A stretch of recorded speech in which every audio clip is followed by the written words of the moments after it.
Salam.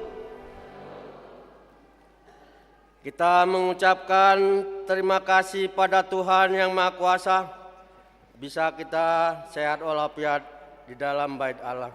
Sebelum ibadah kita mulai, kita berdoa dalam hati saat teduh dimulai.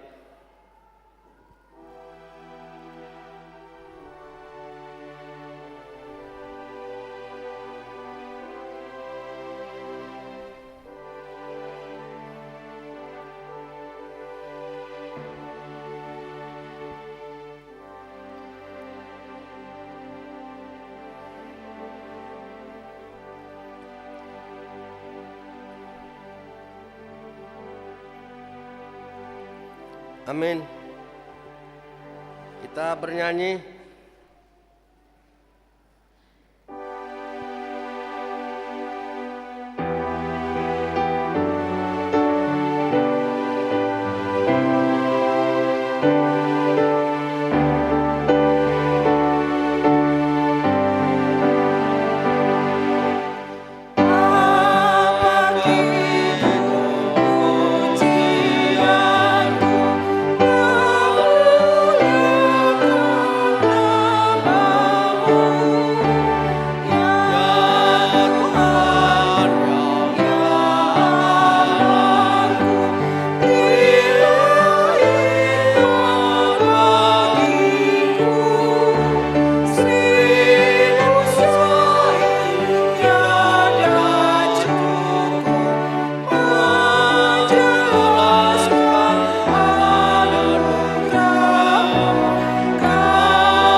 Di dalam nama Allah Bapa dan nama anaknya Tuhan Yesus Kristus dan nama Roh Kudus yang menciptakan langit dan bumi.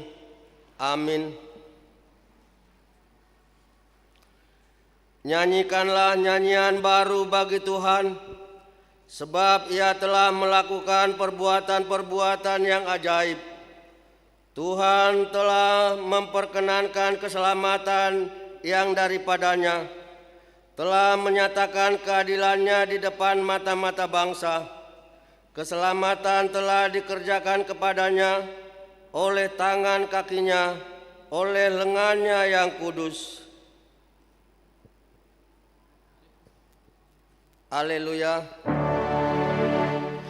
Haleluya, haleluya, haleluya.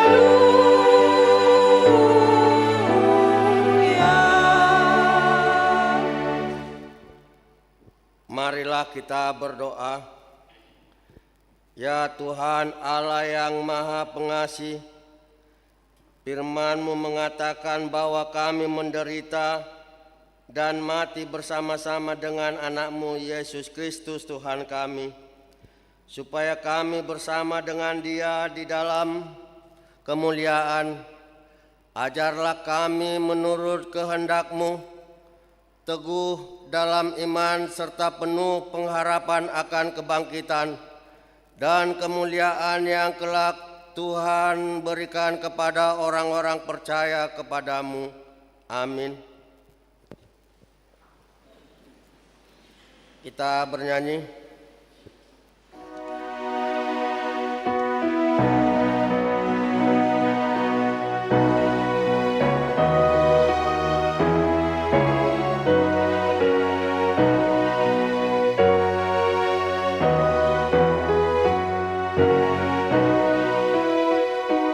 Ya Yesus, tolong umat-Mu, berikanlah teguh, berikanlah dan hikmat-Mu, memberitakan Injil-Mu dan melakukan perintah-Mu di setiap waktu, di setiap waktu.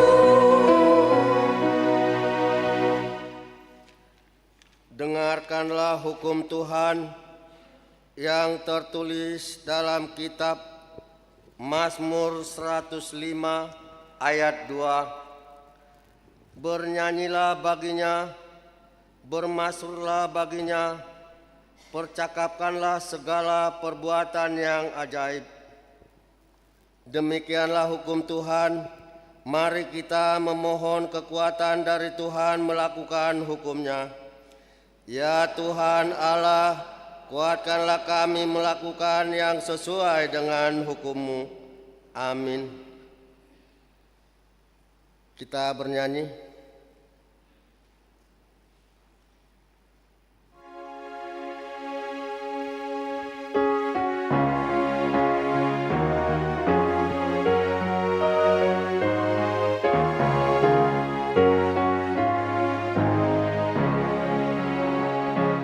Dosaku banyak dan besar, Engkau suci kudus.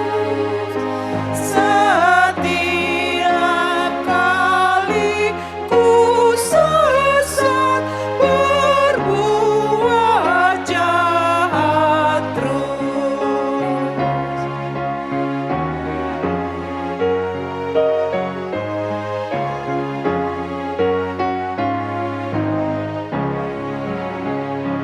Ya Tuhan, aku bertelut mengaku dosaku.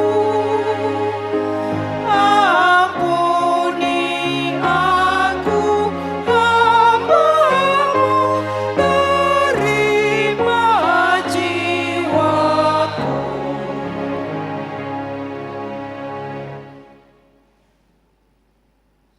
Marilah kita merendahkan diri untuk mengaku dosa kita. Ya Tuhan Allah Bapa kami yang Maha Kuasa, Engkau mengasihi kami orang yang hina dan tercela ini. Kami datang ke hadapan-Mu mengaku segala dosa dan kesalahan kami. Sejak dilahirkan kami sudah bergemilang di dalam dosa. Kami tersesat dan menyimpang dari jalan Tuhan. Kami sering melanggar hukum-Mu.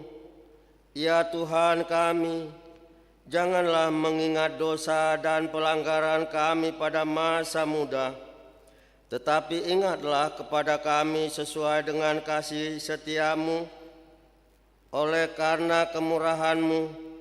Ya Tuhan, lapangkanlah hati-Mu terhadap kami orang berdosa ini. Amin. Janji Allah tentang pengampunan dosa. Karena semua orang telah berbuat dosa dan telah kehilangan kemuliaan Allah, dan oleh karena kasih karunia telah dibenarkan dengan cuma-cuma karena penebusan dalam Kristus Yesus. Kristus Yesus telah ditentukan Allah menjadi jalan perdamaian karena iman dalam darah-Nya.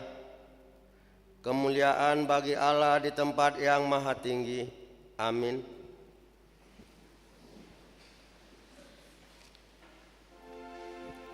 Kita bernyanyi.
Dengarkanlah firman Tuhan yang ditetapkan pada minggu ini yang tertulis dalam Injil Hakim-Hakim 5 ayat 1 sampai 12. Kita baca dengan beresponsoria.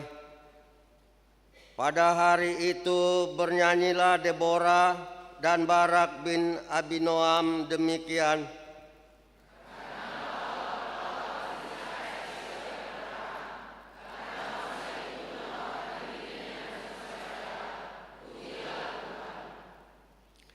Dengarlah, ya pemuka-pemuka, kalau aku mau bernyanyi bagi Tuhan, bermazmur bagi Tuhan Allah Israel.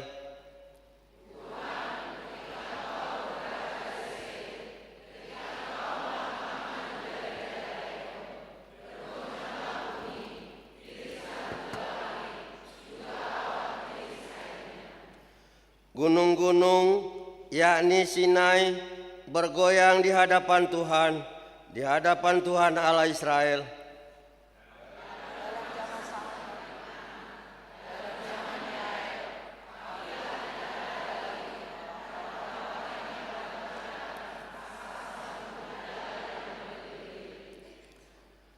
Penduduk pendusunan diam-diam saja di Israel.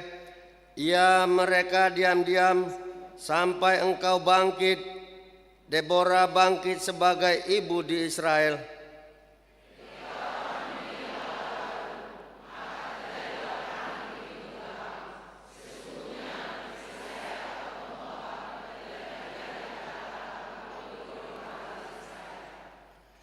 Hatiku tertuju kepada para panglima Israel, kepada mereka yang menawarkan dirinya dengan sukarela di antara bangsa itu.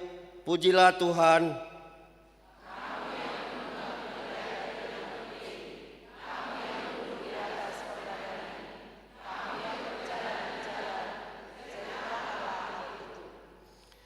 Di tempat-tempat penimbahan air, menurut suara orang-orang yang berdendang, di sanalah orang menyanyikan perbuatan Tuhan yang adil, perbuatannya yang adil terhadap orang-orangnya di pedusunan di Israel. Pada waktu itu turunlah umat Tuhan ke pintu gerbang. Di ayat 12 mari kita bersama-sama membacanya. Bangunlah, bangunlah Deborah, bangunlah, bangunlah, nyanyikanlah suatu nyanyian, bangkitlah Barak dan giringlah tawanmu. Amin. Demikianlah firman Tuhan. Berbahagialah orang yang mendengarkan firman Tuhan serta memeliharanya. Amin. Kita bernyanyi.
Marilah kita bersama-sama mengakui iman kepercayaan kita sebagaimana teman-teman seiman di seluruh dunia.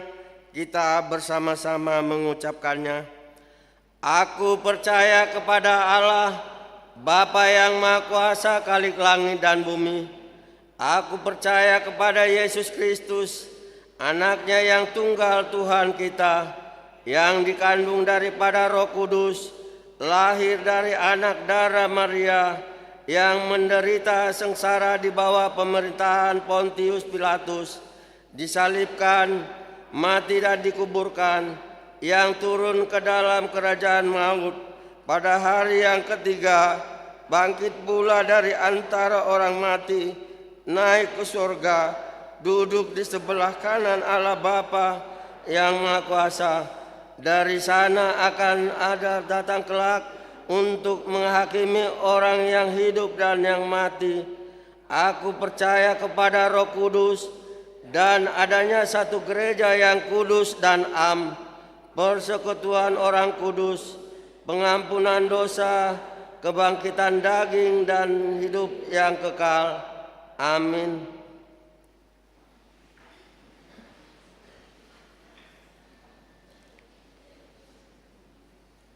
Mari kita dengarkan kor dari Ina Kamis, selanjutnya Ina Esther.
Mari kita dengar warta jemaat dalam minggu ini.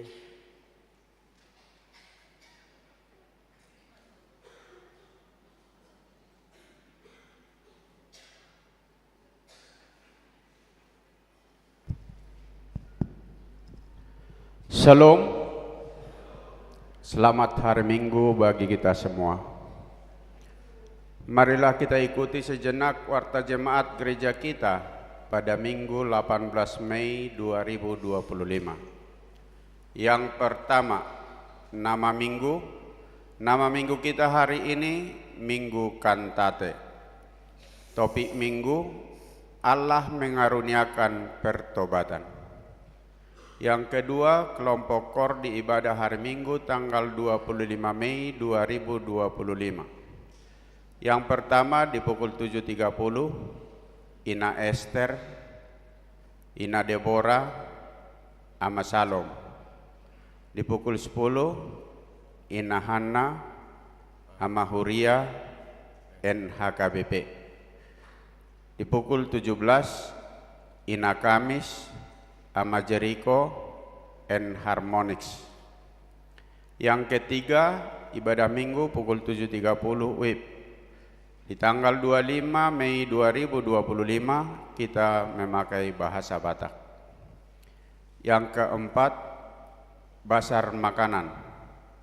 Pada minggu kita hari ini setelah ibadah minggu, Naposo Bulung gereja kita mengadakan basar makanan di lantai 1 di pintu masuk gereja untuk memenuhi kekurangan dana retreat.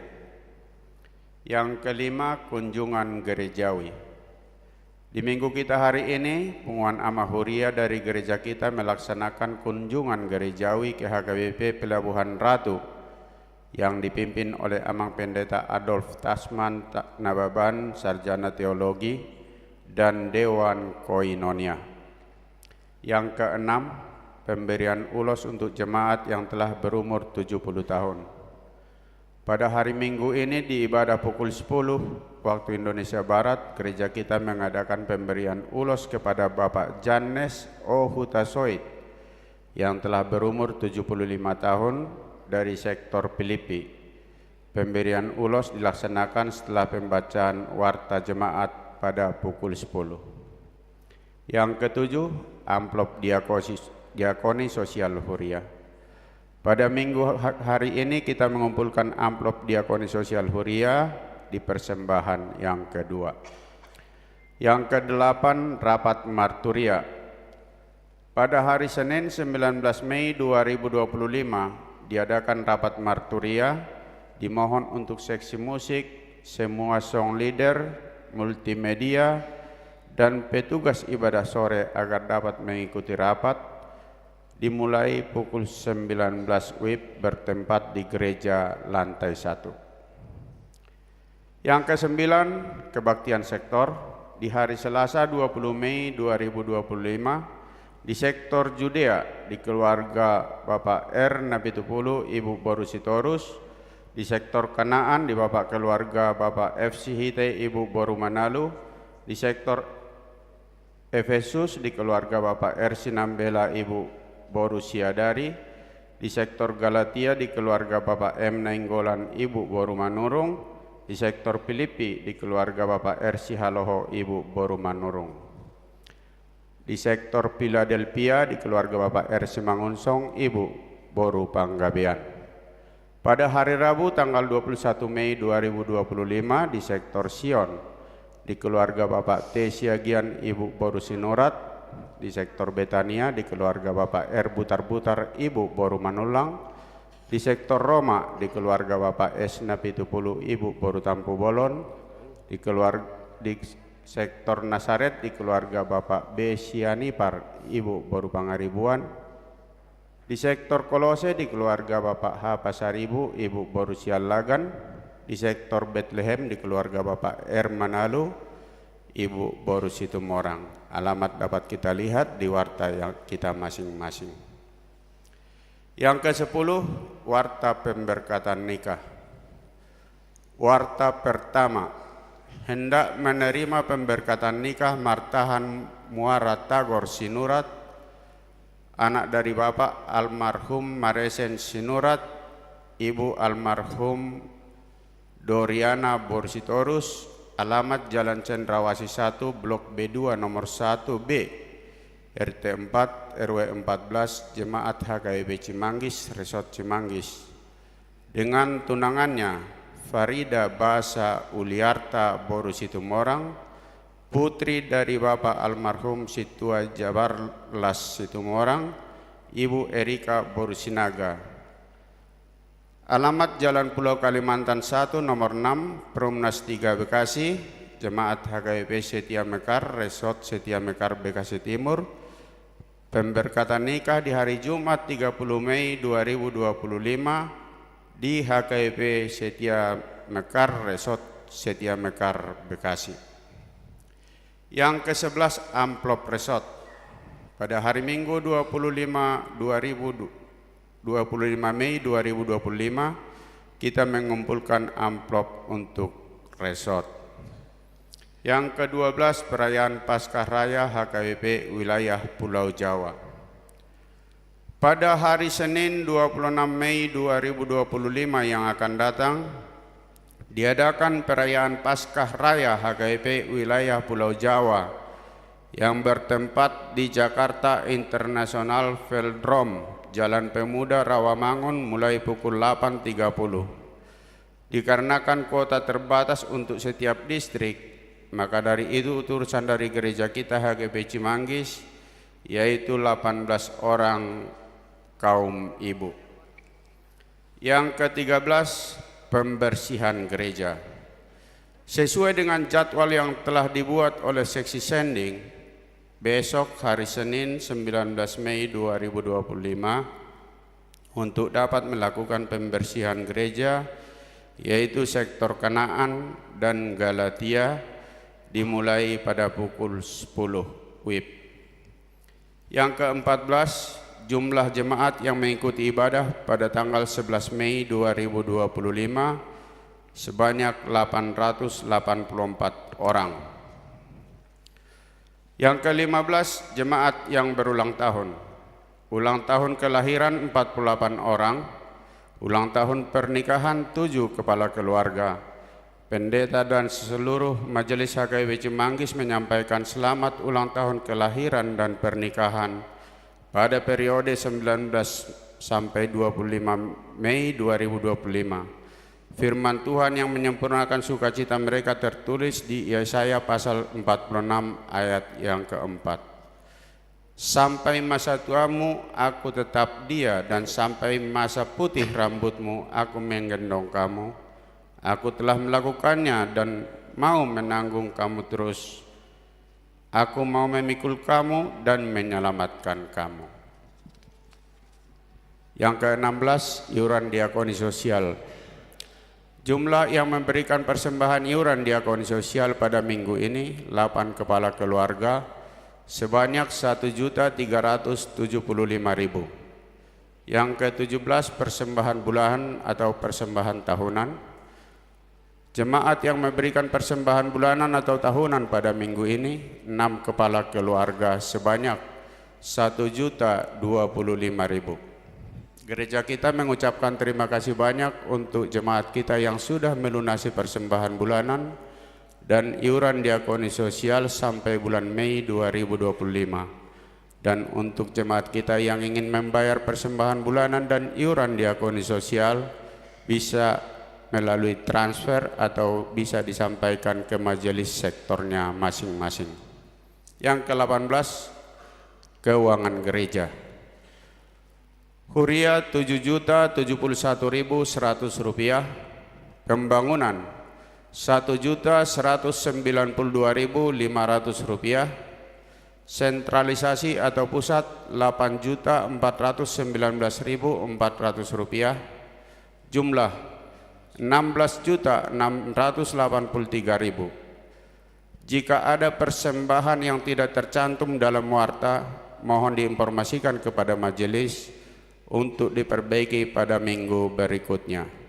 Demikian warta jemaat pada minggu ini. Tuhan memberkati persembahan umatnya untuk kemuliaannya. Amin.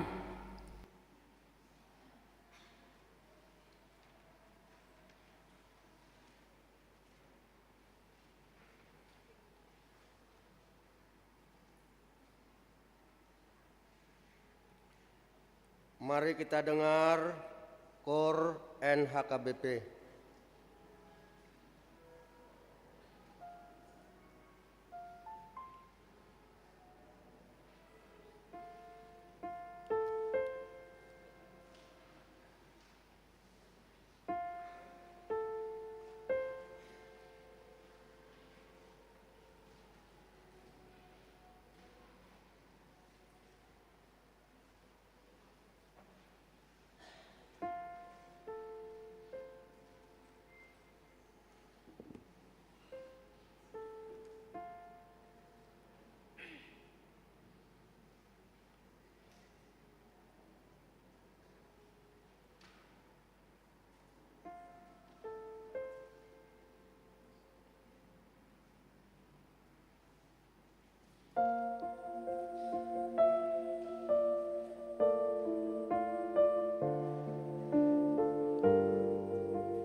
Kita bernyanyi sambil mengumpulkan persembahan 1A dan 1B.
Damai sejahtera Allah yang melampaui segala akal, itulah kiranya yang memelihara hati dan pikiranmu di dalam Kristus Yesus Tuhan kita.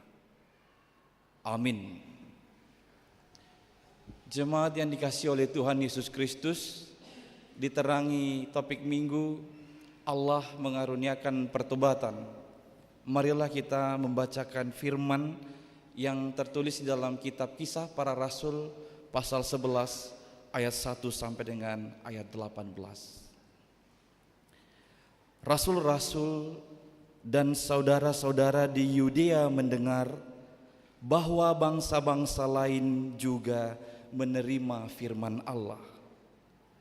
Ketika Petrus tiba di Yerusalem, orang-orang dari golongan yang bersunat berselisih pendapat dengan dia. Kata mereka, "Engkau telah masuk ke rumah orang-orang yang tidak bersunat dan makan bersama-sama dengan mereka." Tetapi Petrus menjelaskan segala sesuatu berturut-turut. Katanya, "Aku sedang berdoa di kota Yope. Tiba-tiba rohku diliputi kuasa ilahi dan aku melihat suatu penglihatan. Suatu benda berbentuk kain lebar yang bergantung pada keempat sudutnya diturunkan dari langit sampai di depanku. Aku menatapnya dan di dalamnya aku lihat segala jenis binatang berkaki empat dan binatang liar dan binatang menjalar dan burung-burung. Lalu aku mendengar suara berkata kepadaku, 'Bangunlah hai Petrus, sembelihlah dan makanlah.' Tetapi aku berkata, 'Tidak Tuhan, tidak. Sebab belum pernah sesuatu yang haram dan yang tidak tahir masuk ke dalam mulutku.' Akan tetapi untuk kedua kalinya suara dari sorga berkata kepadaku, 'Apa yang dinyatakan halal oleh Allah, tidak boleh engkau nyatakan haram.' Hal itu terjadi sampai 3 kali. Lalu semuanya ditarik kembali ke langit. Dan seketika itu juga 3 orang berdiri di depan rumah di mana kami menumpang. Mereka diutus kepadaku dari Kaisarea. Lalu kata Roh kepadaku, 'Pergi bersama mereka dengan tidak bimbang.' Dan 6 saudara ini menyertai aku. Kami masuk ke dalam rumah orang itu. Dan ia menceritakan kepada kami bagaimana ia melihat seorang malaikat berdiri di dalam rumahnya dan berkata kepadanya, 'Suruhlah orang ke Yope untuk menjemput Simon yang disebut Petrus. Ia akan menyampaikan suatu berita kepada kamu yang akan mendatangkan keselamatan bagimu dan bagi seluruh isi rumahmu.' Dan ketika aku mulai berbicara, turunlah Roh Kudus ke atas mereka, sama seperti dahulu ke atas kita. Maka teringatlah aku akan perkataan Tuhan, 'Yohanes membaptis dengan air, tetapi kamu akan dibaptis dengan Roh Kudus.' Jadi jika Allah memberikan karunia-Nya kepada mereka sama seperti kepada kita pada waktu kita mulai percaya kepada Yesus Kristus, bagaimanakah mungkin aku mencegah dia?" Ketika mereka mendengar hal itu, mereka menjadi tenang, lalu memuliakan Allah. Katanya, "Jadi kepada bangsa-bangsa lain juga Allah mengaruniakan pertobatan yang memimpin kepada hidup." Sampai di sana pembacaan firman Tuhan. Jemaat yang dikasihi oleh Tuhan Yesus Kristus, ada sebuah ilustrasi 3 orang buta yang sedang menyentuh seekor gajah. 3 orang buta ini berdebat habis antara apa yang mereka pahami dan dipahami oleh temannya. Orang buta yang pertama yang menyentuh belalai dari gajah itu melihat dan merasakan dan menyaksikan. Dia berkata kepada temannya, "Oh, gajah itu bagaikan sebuah pipa, dia kasar, menyeramkan." Lalu orang buta yang kedua langsung membantah, "Kau salah. Kalau gajah itu, dia itu bagaikan bola yang bulat besar karena dia menyentuh badan dari gajah itu. Lalu orang buta ketiga berkata, kalian dua salah. Gajah itu keras bagaikan seutas tali karena dia memegang ekor daripada gajah itu.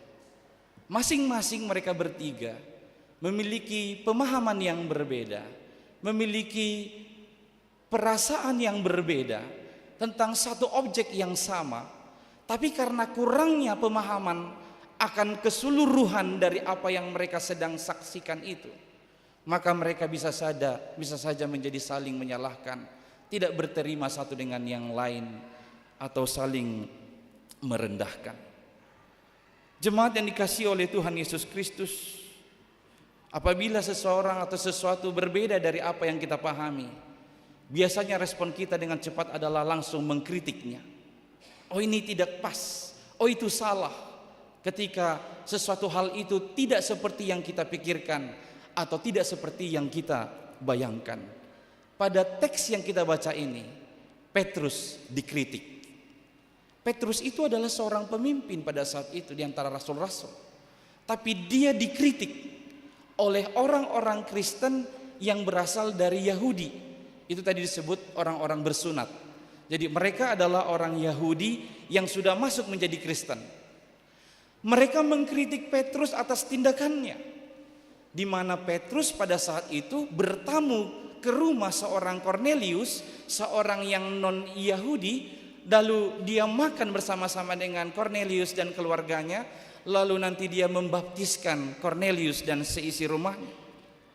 Maka ketika hal itu didengar oleh orang-orang Kristen Yahudi, mereka langsung mengkritik, mereka tidak berterima dengan apa yang telah dilakukan oleh Petrus. Mereka menyangka bahwa Petrus sudah melupakan hukum dari keyahudian untuk menjaga diri tetap kudus dan menjaga diri supaya tidak najis karena duduk bersama atau makan bersama dengan orang-orang yang bukan berasal dari orang-orang Yahudi. Kornelius tentu tidak serta-merta datang begitu saja kepada Petrus untuk menerima baptisan dan ajaran, selain karena pertolongan Tuhan atas dia. Nah, atas kritik itulah, atas kritik yang diterima oleh Petrus inilah, dia menjelaskan, Petrus menjelaskan segala sesuatu berturut-turut kepada orang-orang Kristen yang mengkritiknya tadi. Dia menjelaskan intinya adalah bahwa segala yang dilakukannya itu bukan karena keinginannya sendiri saja, tapi karena karunia Tuhan dan karena kuasa Tuhan.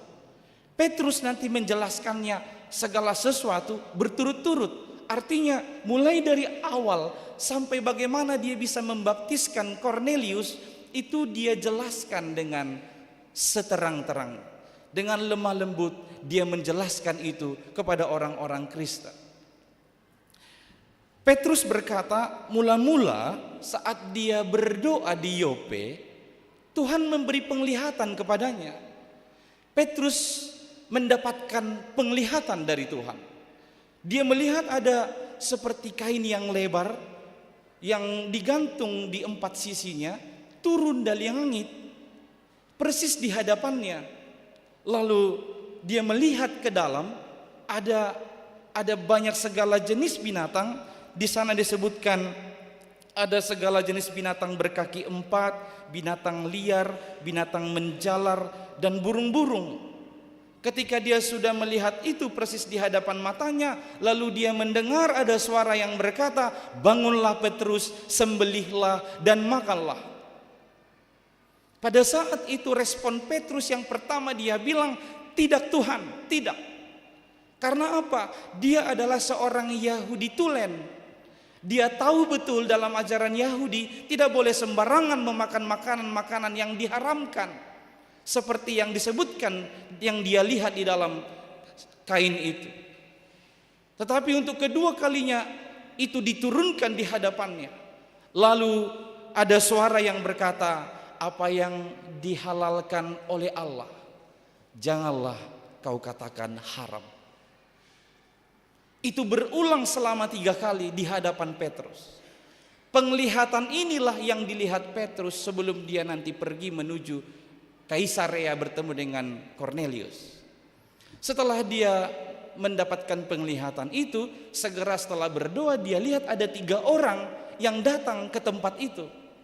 Ternyata 3 orang ini adalah orang yang diutus atau disuruh oleh Kornelius. Nah, di tempat yang berbeda dari peristiwa tadi, itu di rumah Kornelius dia mendapatkan kunjungan dari malaikat. Kornelius dikunjungi oleh seorang malaikat.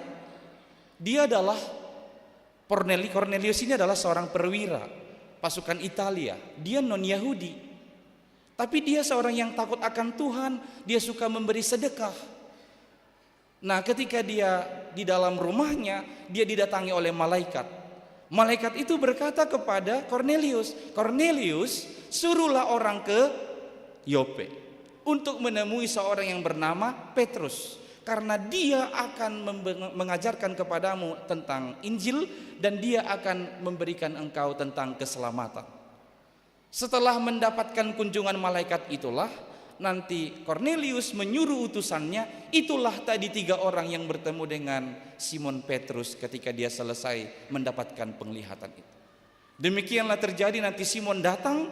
Lalu ketika dia tiba di rumah Kornelius, Kornelius cerita semua ini. Lalu Simon mulai mengajar. Ketika dia mulai berbicara, dia melihat bahwa Roh Kudus turun atas Kornelius dan seisi rumahnya. Maka dia melihat itu persis seperti mereka terima ketika Roh Kudus turun atas murid-murid yang dijanjikan oleh Tuhan Yesus Kristus itu. Pada saat itulah dia langsung melaksanakan pembaptisan. Demikianlah segala sesuatu secara berturut dia jelaskan dengan lemah lembut kepada orang-orang yang mengkritiknya. Dan memang lewat penjelasan daripada Kornelius itu, kita lihat bahwa Kornelius adalah seorang non-Yahudi, di luar Yahudi, tapi Tuhan menolong dia, Tuhan memberi anugerah kepadanya untuk bertobat, untuk menjadi pengikut Kristus. Di situ kita melihat lewat pertobatan Kornelius bahwa Tuhan Allah kita tidak membedakan orang. Allah tidak membedakan orang. Sesungguhnya bukan pada waktu dibaptis itu Kornelius mendapatkan anugerah. Ketika dia menjadi seorang perwira, dia yang senang dengan memberikan sedekah, give alms, dia senang memberikan sedekah kepada orang. Saat itu dia sudah diselamatkan. Doa-doanya didengarkan. Kemudian itu semakin berlanjut ketika malaikat datang kepadanya. Nanti berlanjut lagi ketika Roh Kudus hinggap di atasnya. Dan itu diteguhkan ketika dia dibaptis. Maka Allah tidak membedakan orang. Dia bisa menganugerahkan keselamatan dan pertobatan kepada setiap orang tanpa batas di tengah-tengah dunia ini. Setelah mendengarkan penjelasan Simon Petrus, orang-orang Kristen Yahudi yang mengkritiknya tadi disebutkan akhirnya mereka menjadi tenang. Orang Kristen Yahudi itu menjadi tenang dan mereka memuliakan Tuhan. Mereka memuliakan Tuhan, memuji dan menyanyikan nyanyian pujian akan perbuatan-perbuatan Tuhan. Bapak, Ibu, saudara-saudari, inilah kantate. Kantate penegasannya adalah nyanyikanlah nyanyian baru bagi Tuhan. Atas apa? Atas karya perbuatan-perbuatannya yang ajaib. Ternyata keselamatan itu tidak hanya diberikan kepada satu suku atau satu bangsa tertentu, tapi kepada segala bangsa. Maka kantate, nyanyikanlah nyanyian baru, sebab perbuatan-perbuatan Allah adalah ajaib. Dia tidak hanya menyelamatkan satu oknum atau suku bangsa tertentu, melainkan dia menyelamatkan segala bangsa, setiap orang di tengah-tengah bumi ini. Dalam rangka menghidupi kantate inilah ada 3 poin yang akan kita renungkan bersama, yakni bertanggung jawab,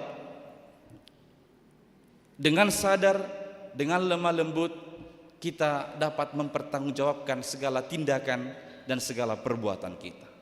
Kemudian merespon positif. Sekalipun itu tidak sesuai dengan apa yang kita pahami selama ini, tapi kalau sudah dijelaskan, harusnya kita memberi respon positif. Lalu yang terakhir nanti adalah ketahuilah kehendak Allah terbaik. Ketika mengetahui dan mengakui bahwa kehendak Allah lah yang terbaik, maka segala sesuatu yang kita lakukan seturut dengan kehendaknya, itulah yang membuatmu tenang, itu yang memampukanmu untuk memuliakan Tuhan. Marilah kita melihatnya satu persatu, Bapak Ibu Saudara yang dikasihi Kristus. Yang pertama adalah bertanggung jawab. Ini yang telah ditunjukkan oleh Simon Petrus. Atas tindakannya duduk bersama, makan dengan orang non-Yahudi, membaptiskan Kornelius dan seisi rumahnya, itu dipertanggungjawabkan. Dia menyampaikan pertanggungjawaban dengan lemah lembut. Dia tidak berdebat secara teologis, tapi dia menyaksikan kebenaran Tuhan. Segala sesuatu yang diterimanya tanpa ada dikurang-kurangi atau ditambah-tambahi, dan secara berturut-turut. Maka di tengah-tengah perjalanan kehidupan ini, supaya kita memuliakan Tuhan dengan benar, harus mampu mempertanggungjawabkan segala perbuatan dan tindakannya seturut dengan kesaksian atau kebenaran firman Tuhan. Petrus mengatakannya ketika dia dikritik, dia mengatakan atau menjelaskannya sedetail-detailnya dengan berurut dan dengan cara lemah lembut. Berilah jawaban sesuai dengan kebenaran Allah. Apabila kita diperhadapkan dengan situasi yang sama, berilah yang sesuai dengan kebenaran Allah, bukan sesuai dengan kebenaran kita. Karena kalau sesuai kebenaran kita, tidak akan selesai. Itu si bapak yang baju hijau, di posisinya memang benar. Dia melihat itu angka 6. Dan di balik itu, si ibu yang berbaju ungu ini, di posisinya juga dia benar. Dia melihat memang angka 9. Maka selama mereka bertahan dalam kebenarannya masing-masing, itu tidak akan selesai-selesai. Maka untuk menyelesaikan ini harus melihat dari kebenaran Tuhan. Ini sungguhkah sesuai dengan kebenaran Tuhan atau tidak? Itu yang akan menolong kita supaya dapat menyelesaikan semuanya itu. Kebenaran Tuhanlah yang kita sampaikan dengan lemah lembut untuk mempertanggungjawabkan tindakan kita dan perbuatan kita. Dan ingat, minta Roh Kudus untuk menolongmu, memberi jawab yang benar pada situasi tersebut. Dalam Injil Lukas pasal 12 ayat 11 sampai 12, di sana pernah disaksikan begini. Apabila orang menghadapkan kamu kepada majelis-majelis atau kepada pemerintah-pemerintah atau dan penguasa-penguasa, janganlah kamu khawatir bagaimana dan apa yang harus kamu katakan untuk membela dirimu. Sebab pada saat itu juga Roh Kudus akan mengajar kamu apa yang harus kamu katakan. Maka minta pertolongan Roh Kudus supaya itu yang memimpinmu untuk menyampaikan hal yang benar sesuai dengan kebenaran Tuhan. Lalu poin yang kedua yang perlu kita perhatikan adalah sikap merespon positif ini. Saya sebut merespon positif bahwa Petrus yang dikritik itu menjawab dengan begitu detail. Kemudian orang-orang Kristen Yahudi yang mendengarnya saat itu memberikan respon yang positif kepada jawaban yang diberikan oleh Simon Petrus kepada mereka. Sekalipun sebenarnya dalam hati mereka dan pikirannya itu berbeda. Nah, ini bukan hal yang biasa. Ini di luar biasa. Tapi karena itu adalah kebenaran Tuhan yang telah disaksikannya, maka dia menerimanya dengan positif. Mereka meresponnya dengan positif. Bisa jadi dalam kehidupan ini ada hal-hal atau kebiasaan kita diganggu oleh satu hal yang baru. Tapi kalau itu sudah dijelaskan sesuai dengan kebenaran Tuhan, responlah dengan positif tanpa berbantah-bantahan. Karena kebenaran Allah itulah yang membuat mereka mau menerimanya. Kebenarannya apa? Bahwa pertobatan itu dianugerahkan oleh Tuhan juga kepada orang-orang yang bukan Yahudi. Sesungguhnya Pertobatan itu adalah pemberian Tuhan. Repentance is God's gift. Gift, namanya gift. Ya sesuka hati yang memberi dong. Hanya di TikTok orang mengatur-atur orang untuk memberi gift. Gift singa, ku makan ini cabai. Gift paus, ku cebur ini lumpur. Itu hanya di TikTok begitu. Seyogianya kita tidak bisa mengatur-atur orang untuk memberikan gift. Namanya gift. Maka repentance ini atau pertobatan ini adalah pemberian Allah. Itu gift dari Allah, sesuai kehendak bebasnya Allah. Mau kepada siapa itu diserahkan Tuhan. Kita tidak bisa mencegahnya atau kita tidak bisa membantahnya. Pertobatan Cornelius itu adalah gift dari Tuhan. Itu adalah karunia dari Tuhan yang diberikan kepadanya. Jemaat yang dikasihi Kristus, Tuhan itu sungguh tidak membedakan orang. Maka jika Allah mengaruniakan pertobatan kepada orang lain, bagaimana kita bisa mencegahnya? Tidak bisa. Sama dengan orang-orang Kristen Yahudi yang melarang Petrus, tidak bisa. Karena itu adalah pemberian Tuhan, anugerah Tuhan.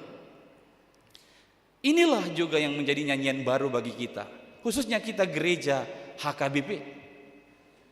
Seandainya di gereja kita HKBP ini, sebelum gereja HKBP ada, pendeta Heine, Klammer, pendeta Betts, pendeta Van Assel, mereka berpikir, ngapain ke Tapanuli capek-capek? Katanya kan orang Batak itu suka makan orang. Kalau seandainya mereka berpikir begitu, maka Injil tidak akan sampai kepada Tapanuli, ke orang Batak. Tapi itu pun, semua kehendak bebas mereka itu tidak bisa dicegah.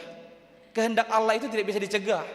Seandainya mungkin Heine, Klammer, Betts, dan Van Assel pada saat itu berpikir demikian, tapi kita tahu bahwa tidak ada satupun yang bisa mencegah Allah untuk menyatakan keselamatan.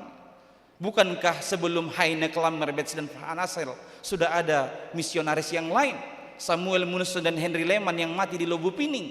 Mereka sudah mati, tapi kematian sekalipun tidak bisa mencegah Allah untuk menyatakan gift-nya atau karunia pertobatannya kepada orang Batak. Maka ini menjadi nyanyian baru bagi kita sebagai orang Batak. Untunglah tindakan Allah ini tidak bisa dicegah, sehingga HKBP ini ada.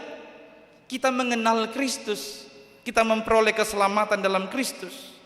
Sekali lagi, tidak ada yang bisa mencegah Tuhan untuk mengaruniakan pertobatan kepada orang Batak. Demikian pula kita tidak bisa mencegah karunia pertobatan atas hidup orang lain. Jangan batasi karunia pertobatan bagi orang lain, termasuk mereka yang jahat sekalipun. Itu gift. Apa bedanya dengan kamu? Apa bedanya dengan kita? Kita juga menerimanya bukan sebagai upah dari Tuhan, tapi itu adalah sebuah gift. Ketahuilah, kita adalah milik Kristus. Tetapi Kristus bukan hanya milik kita. Kristus adalah milik semua orang. Sekali lagi, kita ini adalah milik Kristus.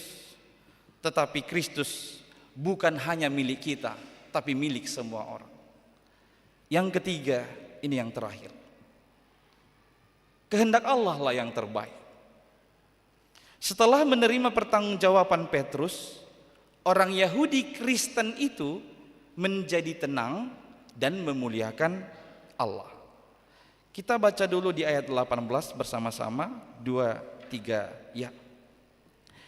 Ketika mendengar hal itu, mereka menjadi tenang, lalu memuliakan Allah, katanya. Jadi kepada bangsa-bangsa lain juga Allah mengaruniakan pertobatan yang memimpin kepada hidup. Memuliakan Allah. Ketenangan dan memuliakan Allah itu hanya bisa dilakukan orang-orang yang mau menyadari dan mempercayai bahwa kehendak Allah lah yang terbaik di dalam kehidupannya. Jemaat yang dikasihi Kristus, inilah yang tampak pada peristiwa diduga pada tahun 1912, pada waktu kapal Titanic kapal pesiar perdana itu mau karam, kita melihat dalam filmnya ketika kapal itu sudah mulai terbalik, ada sekelompok orang pemain musik yang memilih memainkan musiknya. Di saat orang-orang sudah berlarian ke sana kemari karena ketakutan, kapalnya sudah karam, tapi mereka malah memainkan musik. Yang mereka mainkan pada saat itu adalah karya Sarah Adams, Nearer My God, Nearer My God to Thee. Itu yang mereka mainkan, makin dekat Tuhan. Di saat orang-orang sudah panik, ini sudah akhir dari semuanya, tapi kelompok musik ini bisa memuliakan Tuhan. Karena apa? Dia tahu itu kehendak Allah yang terbaik bagi mereka pada saat itu. Nearer My God to Thee yang diciptakan oleh Sarah Adams ini adalah pengalaman dia dari membacakan firman dari kitab Kejadian. Ketika dia membacakan peristiwa Yakub yang lari dari saudaranya Esau, dia tidur berbantalkan batu, dia bermimpi melihat ada sebuah tangga sampai ke sorga, lalu malaikat Tuhan naik turun. Pada saat membaca itulah Sarah Adams akhirnya membuat sebuah puisi yang menyatakan bahwa dalam penderitaan sekalipun kita semakin dekat kepada Tuhan. Tidak dapat menutup memuliakan Tuhan. Kondisi yang menyakitkan, bahkan hampir mati sekalipun, tidak bisa menghalangi kita harusnya untuk senantiasa memuliakan Tuhan dalam kehidupan kita.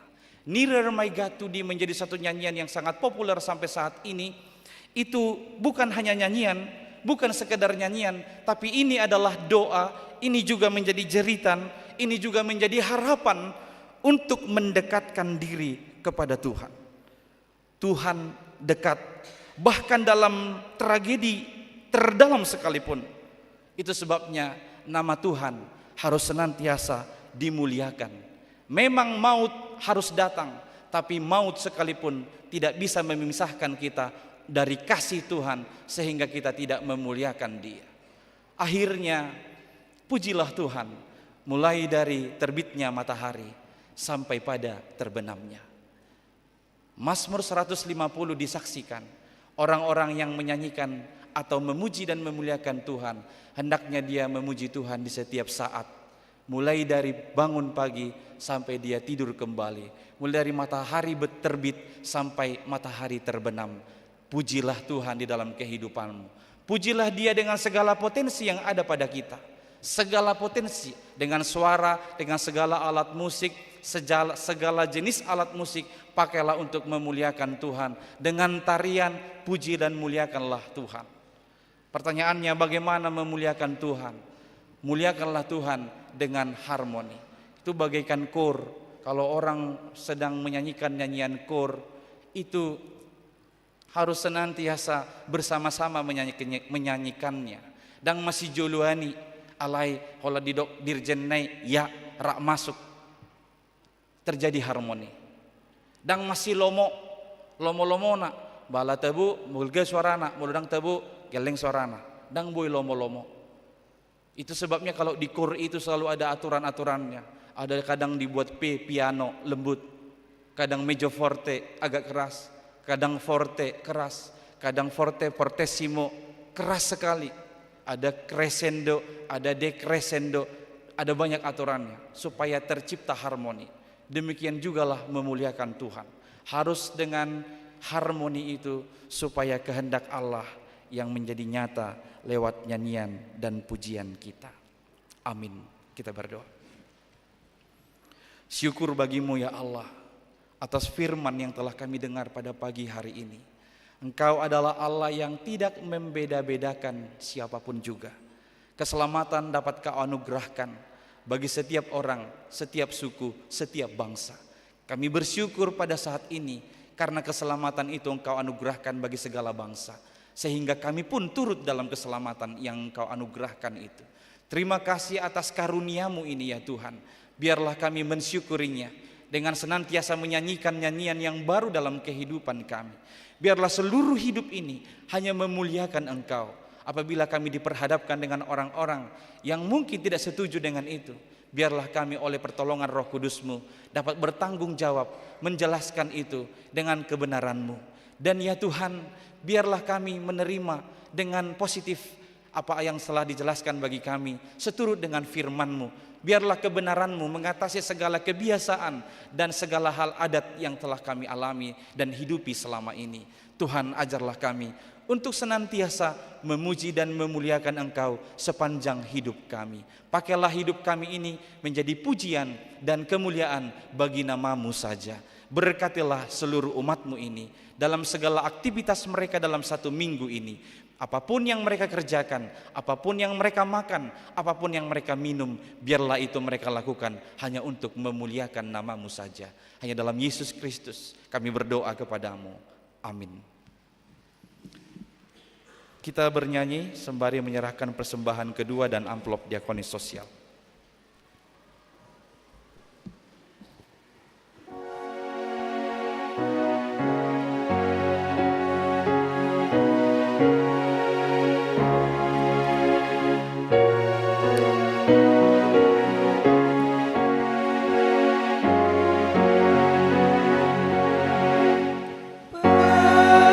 Bersoraklah isi dunia.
Marilah kita berdoa untuk menyerahkan persembahan kita kepada Tuhan. Ya Allah Bapa kami yang di surga, kami mengaku bahwa Tuhan adalah sumber dari segala karunia yang melimpah dalam kehidupan kami masing-masing. Sebahagian daripada karunia itu kami serahkan kembali sebagai persembahan kepada Tuhan. Terimalah dan berkatilah persembahan umat-Mu ini, agar dapat kami pergunakan untuk pekerjaan dan pelayanan kerajaan Tuhan di dunia ini. Bukalah hati kami untuk mengenal betapa banyak berkat dan karunia yang kami peroleh dari Tuhan, supaya kami senantiasa bersyukur kepadamu di dalam nama Yesus Kristus Tuhan kami. Amin.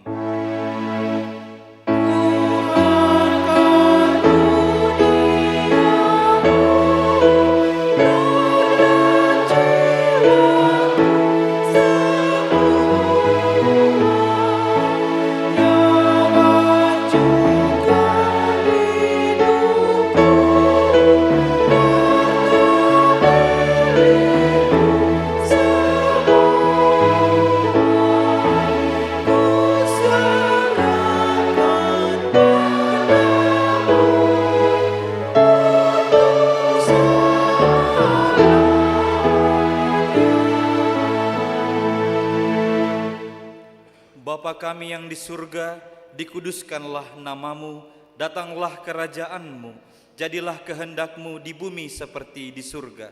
Berikanlah kami pada hari ini makanan kami yang secukupnya, dan ampunilah kami akan kesalahan kami, seperti kami juga telah mengampuni orang yang bersalah kepada kami. Dan janganlah membawa kami ke dalam pencobaan, tetapi lepaskanlah kami daripada yang jahat.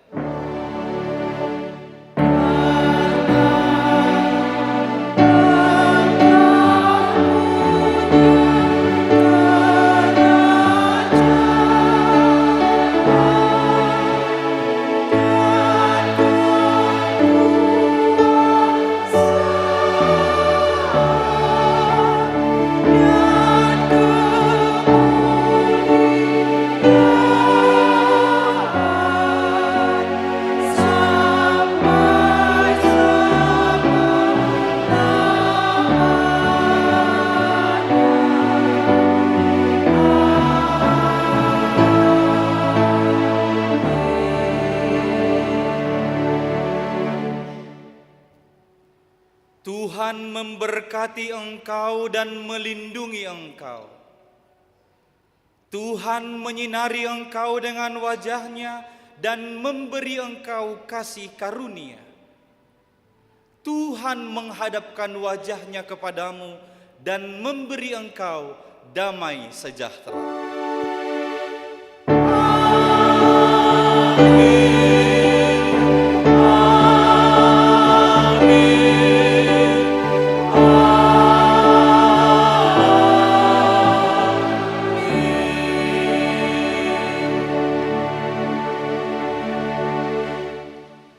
Shalom, selamat hari Minggu bagi kita semua.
Ate.